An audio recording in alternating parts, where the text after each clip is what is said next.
हाँ, 21 से 40 वर्ष साल तक जो 10 क्लास पास करेंगे उसको स्कॉलरशिप जो मिलता है वो ठीक है, उसमें हम हाथ नहीं लगाएंगे।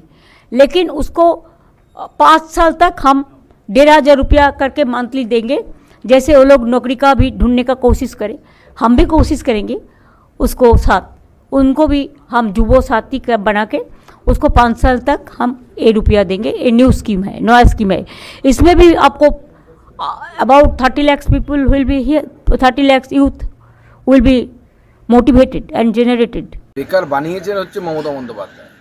এখন সেই বেকারদের হাতে কাজ তুলে না দিয়ে বেকার ভাতা 1,500 টাকা, সেই বেকার যুবকটি বা যুবতীটি এই 1,500 টাকায় তার যে সংসার, সেই সংসার কি চালাতে পারবে?